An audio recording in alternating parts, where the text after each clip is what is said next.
Hello প্রিয় ছাত্র বন্ধুগণ, তোমরা যারা ক্লাস 9-এ পড়ছো, আশা করি তোমরা প্রত্যেকেই তোমাদের ফাইনাল অর্থাৎ তৃতীয় সাবমিটিভ বা তৃতীয় ইউনিট টেস্টের জন্য প্রস্তুতি নিচ্ছ। প্রত্যেকটা সাবজেক্ট থেকে তোমাদের সিলেবাসটা কিন্তু জানা অত্যন্ত জরুরি, কারণ সিলেবাস যদি তুমি ঠিকঠাক মতো জানো তাহলে ঠিকঠাক মতো পড়াশোনা করতে পারবে এবং পরীক্ষা হলে গিয়ে প্রশ্নও কমন পেয়ে যাবে এবং সেই অনুযায়ী উত্তরও লিখতে পারবে এবং খুব একটা সুন্দর নম্বরও কিন্তু তোমরা পেয়ে যাবে। এই ভিডিওর মাধ্যমে তোমাদের জানাবো যে ক্লাস 9 তোমরা যারা পড়ছো, তোমাদের বাংলার যে সিলেবাসটা রয়েছে সেই সম্পূর্ণ সিলেবাসটা আমি তোমাদের দেখাবো। কোন কোন অধ্যায়গুলি তোমাদের খুব ভালো করে মনোযোগ সহকারে পড়তে হবে সেগুলো দেখাবো, এবং এর সাথে সাথে যে যে অধ্যায়গুলি ইম্পর্টেন্ট রয়েছে সেই অধ্যায় থেকে কোন কোন প্রশ্নগুলো এবার তোমাদের পরীক্ষায় আসার সম্ভাবনা রয়েছে সেগুলোও কিন্তু আমি তোমাদের দেখাবো। ওকে, চ্যানেলে যদি তুমি নতুন হয়ে থাকো অবশ্যই চ্যানেলটি সাবস্ক্রাইব করে ভিডিওটিকে একটি লাইক করে দিও।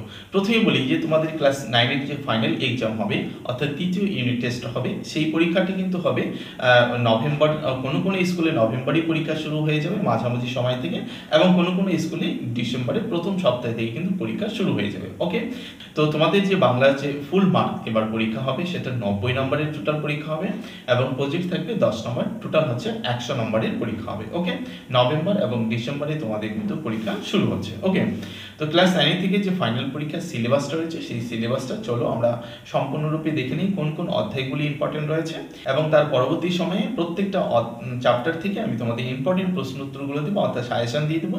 সেই সাজেশন অনুযায়ী পড়াশোনা করবে, দেখবে পরীক্ষা হলে অবশ্যই তুমি প্রশ্ন কমন পেয়ে যাবে। ওকে, তাহলে চলো আমরা আগে দেখে নিই তোমাদের বাংলার সম্পূর্ণ সিলেবাসটা ফাইনাল পরীক্ষায় কি রয়েছে। ক্লাস 9 ফাইনাল পরীক্ষার যে সিলেবাসটা রয়েছে 2024, তোমরা কিছুদিন পরে যে পরীক্ষাটা দেবে সেই পরীক্ষার বাংলা থেকে যে সম্পূর্ণ সিলেবাসটা সেটা সিলেবাসটা তোমাদের তুলে ধরছি। ওকে, দেখো প্রথমে যেসব অধ্যায়গুলি বা চ্যাপ্টারগুলি তোমাকে গুরুত্ব দিয়ে পড়তে হবে সেই রকম চ্যাপ্টার রয়েছে টোটাল 7টি চ্যাপ্টার। ঠিক আছে, দেখি হিমালয় দর্শন বেগম রোকেয়া, এই চ্যাপ্টারটা তোমাকে প্রথমেই ভালো করে পড়তে হবে।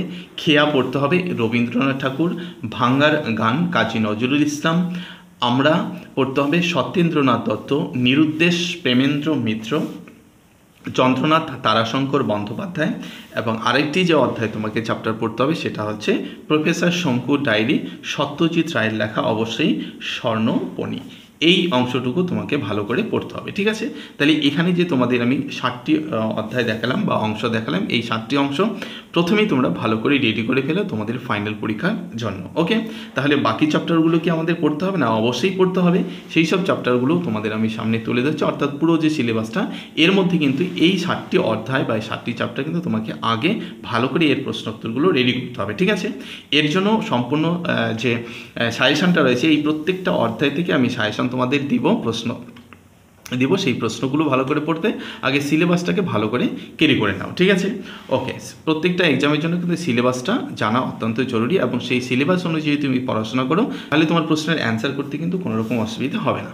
দেখো এর পরবর্তী যে চ্যাপ্টারগুলো রয়েছে কলিঙ্গ দেশের ঝড় বৃষ্টি, মুকুন্দরাম চক্রবর্তী, এগুলো প্রথম বা দ্বিতীয় ইউনিট টেস্টে কিন্তু তোমাদের হয়ে গেছে।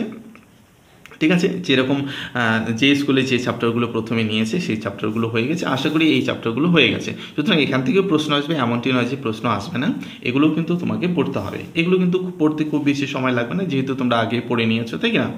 তারপরে হচ্ছে ধীবর বিদ্যান্ত কালিদাস, তারপরে পড়তে হবে হচ্ছে ইলিয়াস লিও টলস্টয়, তারপরে পড়তে হবে দাম নারায়ণ গঙ্গোপাধ্যায়, নবনব বৃষ্টি সৈয়দ মুস্তাফা আলী, পড়তে হবে নোঙ্গর অজিত দত্ত, তারপরে 7 নম্বরে রয়েছে আকাশে 7টি তারা জীবনানন্দন দাস, আবহমান পড়তে হবে নীরেন্দ্রনাথ চক্রবর্তী, তারপরে পড়তে হবে চিঠি স্বামী বিবেকানন্দ, রাধারানী বঙ্কিমচন্দ্র চট্টোপাধ্যায়। এই প্রসঙ্গে আমি তোমাদের বলে রাখি এই যে অধ্যায়গুলি রয়েছে এই অধ্যায়গুলি থেকে তোমরা যে শর্ট টাইপ প্রশ্নগুলো আছে সেই প্রশ্নগুলো বেশি বেশি করে দেখবে। ওকে, বট প্রশ্ন আসবে এমনটি কিন্তু নয়, কিন্তু সবগুলোর থেকে তো বট প্রশ্ন আসবে না। ওকে, তাহলে কি করতে হবে, এই চ্যাপ্টারগুলো থেকে শর্ট প্রশ্নগুলো ভালো করে জোর দেবে, শর্ট প্রশ্নগুলো আগে জোর দেবে, তারপরে যে বট প্রশ্নগুলো রয়েছে অনেকেরই তোমাদের পড়া রয়েছে যেহেতু প্রথম এবং দ্বিতীয় ইউনিট দিয়েছো এবং এই অধ্যায়গুলো ছিল। ঠিক আছে, তারপরে যে বললাম যে এই অংশ বা এই চ্যাপ্টারগুলো কিন্তু শর্ট এবং বট খুব গুরুত্ব সহকারে ভালো করে পড়তে হবে। ঠিক আছে, আমি প্রত্যেকটা অধ্যায় থেকে তোমাদের কিন্তু সাজেশন দিব।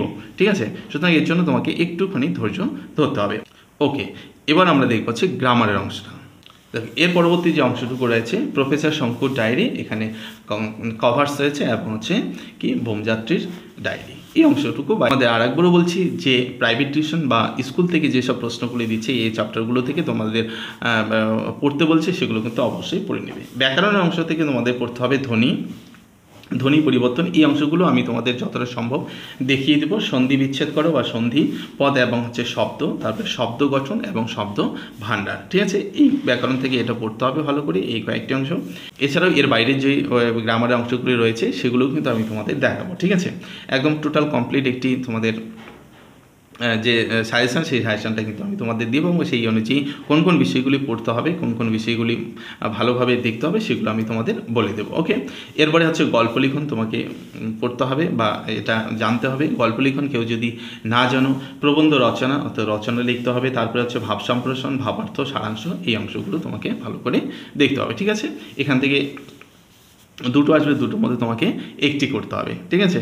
যেভাবে প্রশ্নটা হয় তোমরা অলরেডি হয়তো প্রশ্নটা দেখেছো। কেউ যদি প্রশ্ন না দেখে থাকো তাহলে অবশ্যই কমেন্ট করে জানাও যে ফাইনাল পরীক্ষার প্রশ্নটা কীরকম হয়, আমি তোমাদের দেখিয়ে দিব। ওকে, এবং এই গ্রামারের অংশগুলো যে তোমরা যদি ভাব সম্প্রসারণ না বোঝো তাহলে কমেন্ট করে জানাবে। ভাবার্থ, সারাংশ কীভাবে লেখে, এইসব বিষয় যদি তোমাদের এখনও অজানা রয়েছে তাহলে অবশ্যই কমেন্ট করে জানাতে পারো, আমি তোমাদের এগুলো দেখিয়ে দেবো।